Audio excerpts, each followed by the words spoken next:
Esok harinya, datanglah cucu korban, sebut saja namanya Rama. Seperti kebiasaannya, maksud kedatangan Rama untuk meminta uang jajan pada kakek neneknya. Kakek, nenek,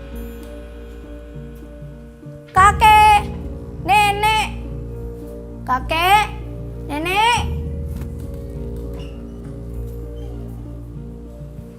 kakek, nenek, kakek, nenek. Wah, apa nih? Bau banget.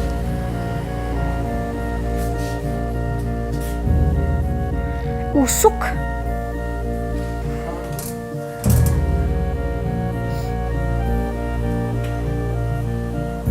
Bau.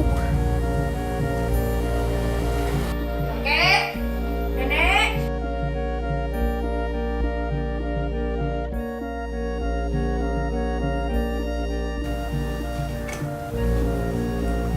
Rama terpaksa pergi membawa kecewa. Membangunkan kakeknya sama artinya dengan bikin macan tidur terjaga. Pasti habis dimaki ganjarannya. Rama juga mengira neneknya sedang tidak ada di rumah pula. Namun perlahan Rama curiga, menyadari segenap keanehan di rumah kakek neneknya.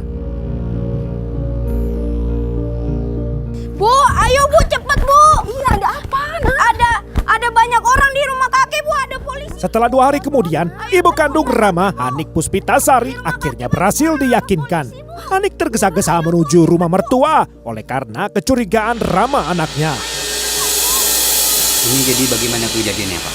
Iya Pak, udah beberapa hari ini saya... Dugaan polisi sementara, peristiwanya murni pembunuhan, bukanlah perampokan. Dengan alasan tidak ada barang berharga diambil dari rumah korban. Karena pintu dan jendela tidak ada kerusakan, polisi menduga pelaku ialah orang yang mengenal korban. Bapak, ada apa di rumah tante saya? Oh, ini rumah orang tua Ibu? Iya. Rumah orang tua Ibu masih dalam penyelidikan kami. Ada apa dengan ayah ibu saya? Ibu, Bu. kakek nenek kenapa Bu? Sabar, Bu. Ada apa saya mau masuk? Tunggu, jangan, Bu.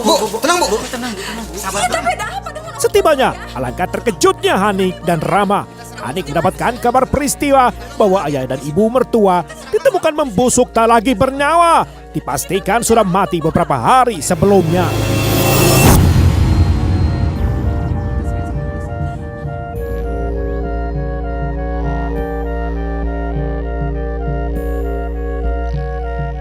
Gerangan siapa pelaku pembunuhan menjadi buah bibir warga sepanjang pekan. Polisi mengaku sudah meminta keterangan 4 orang saksi dan menyita sejumlah barang bukti, namun belum cukup untuk mengupas misteri. Sementara hasil visum korban cukup mencengangkan, dengan jelas menggambarkan kejam aksi pembunuhan. Untuk korban Adi Wibowo disebutkan atap tengkorak sisi kanannya pecah oleh kekerasan. Juga ditemukan patah tulang hidung, pipi, rahang bawah korban. Segala kekerasan yang menimbulkan pendarahan dan mengakibatkan kematian. Hasil visum Supriyatin juga sama mengerikan. Ahli forensik menemukan patah tulang atap tengkorak sisi kiri korban yang menimbulkan hebatnya pendarahan sehingga disimpulkan menjadi penyebab kematian. Masih ada diambil oleh tim dari Bayangkara Kediri dan Polres. Nanti tetap dikirim ke lapor, Pak. Nanti hasilnya bagaimana, nanti dari lapor Polda. Ada barang bukti baru berapa yang Pak diamankan? Ya, ada barang bukti yang masih diduga, ada beberapa. Tapi itu belum bisa saya sampaikan karena harus dicek dulu, Pak. Harus dicek dulu, nanti dikirim ke lapor dari Polres, sehingga nanti lebih terang.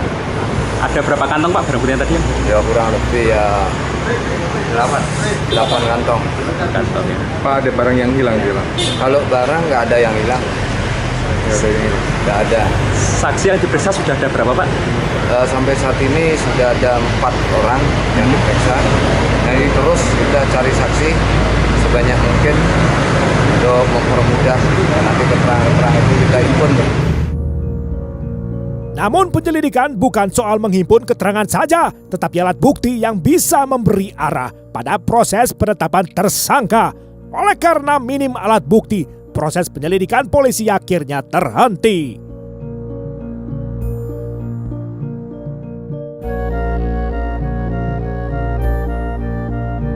Mumpung polisi belum cukup menghimpun bukti, Denny dan Rizal buru-buru melarikan diri.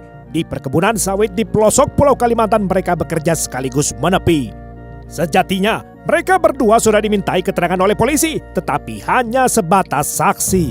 Namun setelah sekian lama menggali, penyelidikan dihentikan dengan dalih minimnya alat bukti.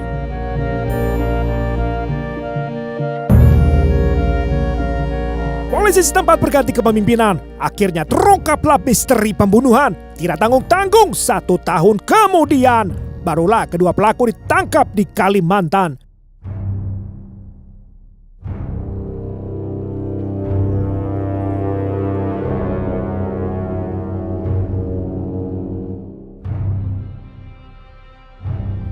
Setelah 1 tahun buntu, akhirnya Polres Tulungagung mendapatkan bukti baru.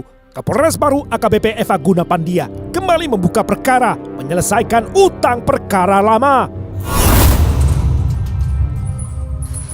Setelah mendalami keterangan saksi-saksi serta alat bukti, penyidik akhirnya mendapatkan keterangan beberapa saksi kunci, yakni Suprapti, yang akhirnya berani membeberkan ciri-ciri Denny dan Rizal pada polisi.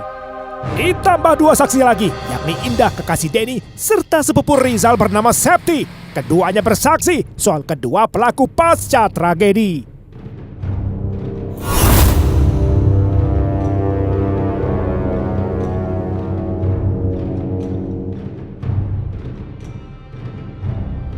Hampir genap 1 tahun, pada 1 November 2019, duo Sohib, Denny Yonatan dan Muhammad Rizal diringkus di pelarian. Sembunyi di perkebunan sawit di wilayah Kecamatan Kuranji, Kabupaten Tanah Bumbu, Kalimantan Selatan. Dalam pemeriksaan, keduanya akhirnya memberi pengakuan. Penyidik mengkonfrontasikan barang bukti dan keterangan, termasuk hasil analisa status akun media sosial mereka yang berkaitan. Kemudian di pengadilan, keduanya dijerat dengan pasal pembunuhan. Jaksa menuntut kedua terdakwa dinyatakan bersalah, serta minta majelis hakim menjatuhkan vonis pidana 15 tahun penjara.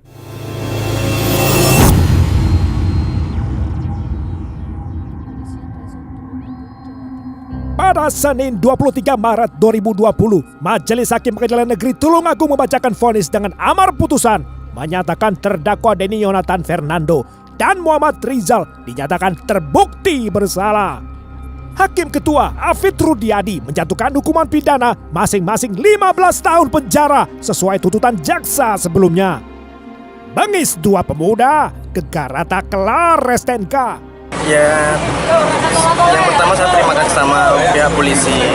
Terus yang kedua, saya kan sebagai anak, sebagai korban. Ya, mudah-mudahan pelaku ini dijerat dengan hukuman yang setimpal-setimpalnya, kayak gitu. Karena kan ini menyangkut 2 nyawa, bapak sama ibu saya.